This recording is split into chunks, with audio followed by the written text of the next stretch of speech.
The SEPA regulation is an important step in making the single euro payments area a reality.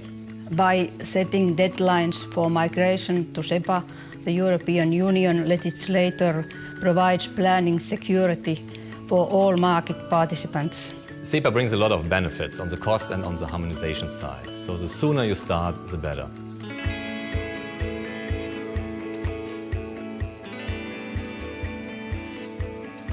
The Single Euro Payments Area, SEPA, currently covers the 27 EU member states, plus Iceland, Liechtenstein, Norway, Monaco and Switzerland.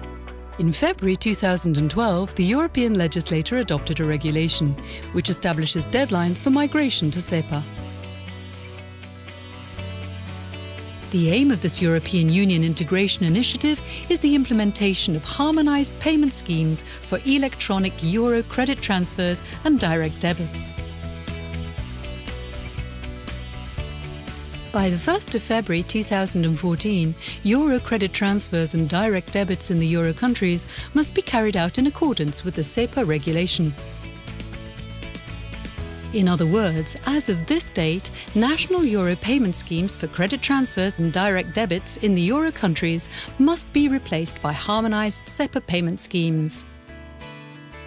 Non-euro countries will have to make the transition at the latest by 31st October 2016. If you are a business or a public administration, what does this mean? It means that you have to adapt your payment business to comply with the SEPA payment schemes, the SEPA credit transfer and the SEPA direct debit. At the request of the European authorities, the European Payments Council developed the payment tools to implement SEPA effectively. The SEPA credit transfer scheme gives way to a basic credit transfer service for bulk and single payments within the area of the 32 countries that shape SEPA. The payer and the biller making a SEPA payment must each hold an account located in SEPA.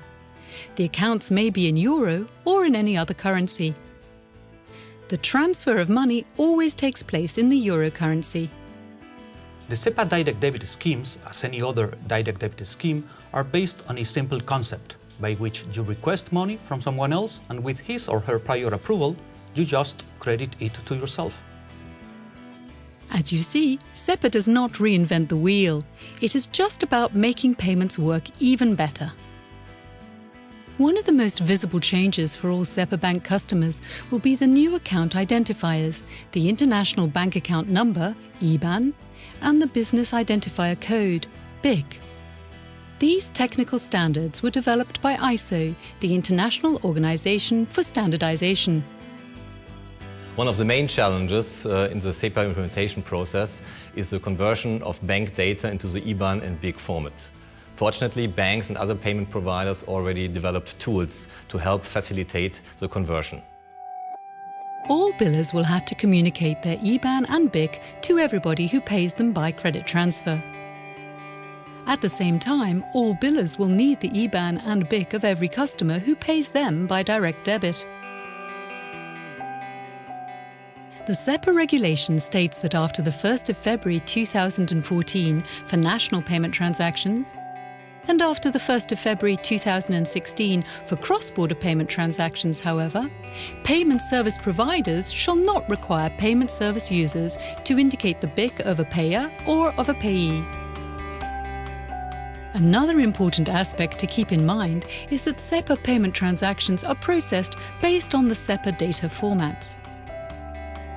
The role of the data format used to exchange information in the payment process can be compared to the role of language in communication between people.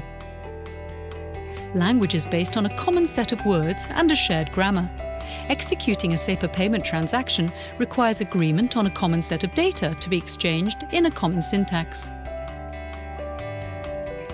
The SEPA data formats are a subset of the global ISO 20022 message standards.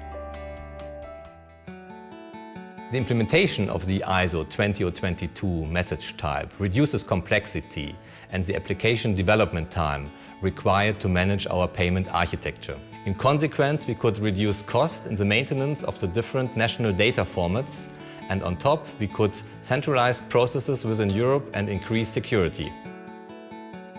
The ISO 20022 message standards rely on the so-called Extensible Markup Language, XML. ISO 20022 is a new language of payments. However, we noticed that there are a lot of different dialects across SEPA. We would like to see less dialects and further harmonization regarding the use of the standard. This would allow us to release even further efficiency gains.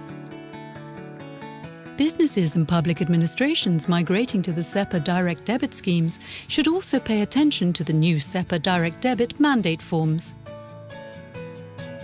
The payer signs such a mandate, for example, when authorizing a publisher to collect direct debit payments for a newsletter subscription.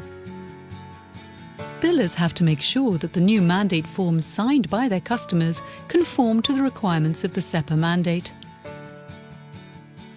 The SEPA regulation states that a valid payee authorization to collect recurring direct debits in a legacy scheme prior to the 1st of February 2014 shall continue to remain valid after that date.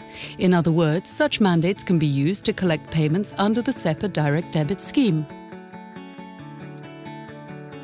To realize the benefits associated with SEPA, companies and public administrations must become active. As a first step, the European Payments Council would recommend the formation of a dedicated SEPA team. The team included members of IT and benefit departments and also accounting, treasury and payment service units. In addition, it is important to design a communication strategy to alert customers and business partners that a company or a public entity migrates to the new SEPA payment schemes and standards. The transition to SEPA allows the streamlining of back-office functions and simplifying reconciliation. Establishing a harmonized SEPA payment infrastructure facilitates the expansion of business across national borders. Having completed migration to the SEPA instruments, companies are able to centralize accounts and the associated liquidity. The benefit of the wide geographic reach is of particular importance to public entities, which disperse benefit payments to the substantial numbers of pensioners, students and workers residing outside their original EU home country. In addition, SEPA creates one domestic euro market for public procurement, that is, the purchase of goods, services and public works by public administrations. SEPA therefore empowers the public sector to select the most competitive service providers in a far wider marketplace. Also, the migration to SEPA is a challenge.